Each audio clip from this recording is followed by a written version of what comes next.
today, I want us to think together about the chained messenger of the unchained gospel, also known as the quarantined messenger of the unquarantined gospel, aka the restricted messenger of the unrestricted or unrestrictable gospel. And this is from the letter that Paul wrote to the Philippian church, and I'm referring to what Paul says in chapter 1, verse 12 to verse 14. You see, by the time Paul is writing this letter, he has been in prison for almost 4 years. And to use today's terms, we can actually say that he has been at the quarantine for 4 good years. He has been chained for 4 years. He has been in lockdown for about 4 years. But he is telling the Philippian church in this text that I want you to know that what has happened to me has turned out to be something for good. Actually, what has happened to me has served the purpose of advancing the gospel, because everyone in the entire parish guard has come to know that I'm in chains because of the gospel. And people are feeling more encouraged to preach the gospel because of my chains. So this church in Philippi was concerned about Paul's welfare. They were fearful about his welfare. But Paul is telling them it has not all been doom. Some very good stuff have happened as a result of my being confined in house arrest. If you are to use today's common term, as a result of being in a lockdown, something very good has happened. People have come to know the Lord. People who would have otherwise never had the opportunity to know the gospel have actually come to know the gospel.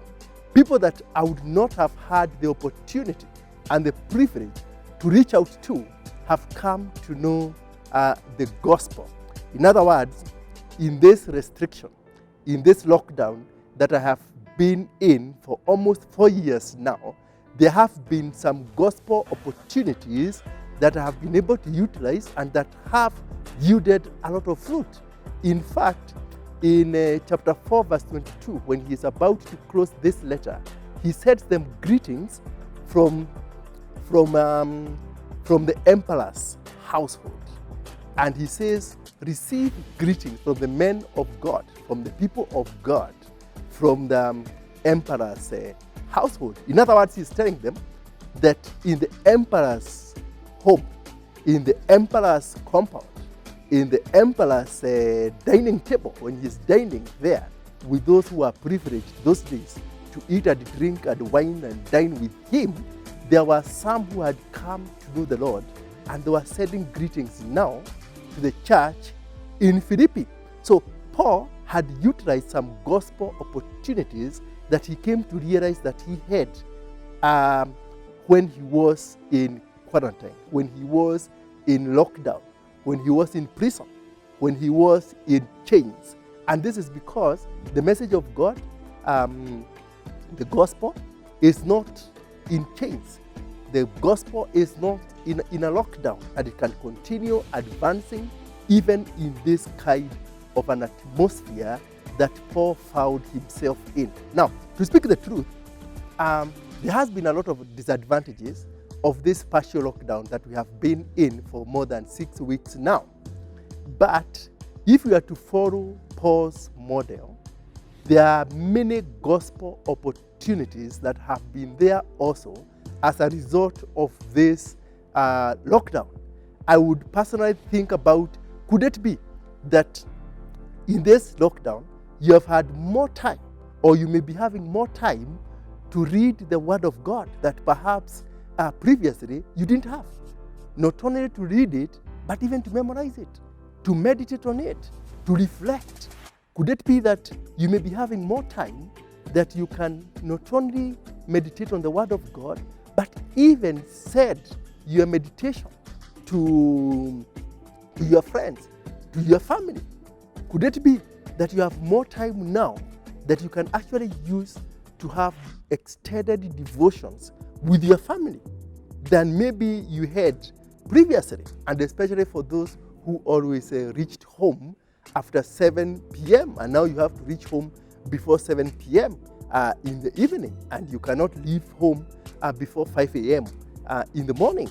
Could it be that during this time, you actually have more time even to share the gospel with some people whom you are locked down with? Maybe you have never had the opportunity to share the gospel with your family members, but this time you have no otherwise because you are spending more time with them. As we said a few weeks ago, this is a good opportunity for us to be contagious witnesses. Paul says that as a result of his confinement, many people had gotten more bold to preach the gospel. In other words, they looked at him and the way he was sharing his faith, even if he was in chains, and actually felt more encouraged and became more bold to share the gospel because of what they saw Paul doing. And so Paul became a contagious witness when he was in prison.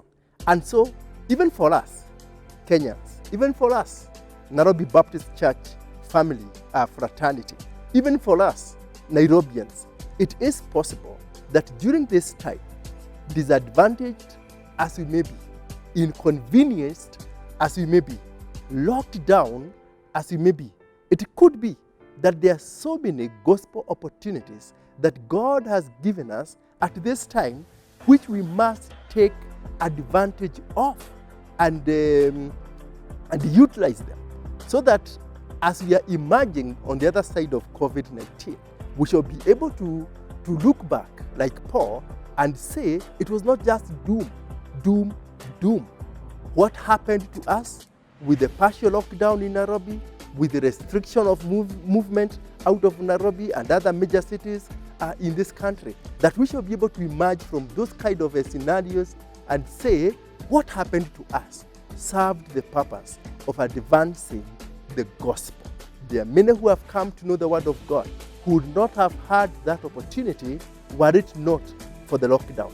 I pray for you, even as I pray for myself, that we shall utilize the gospel opportunities that this lockdown has placed on our hearts. Thank you very much, and God bless you.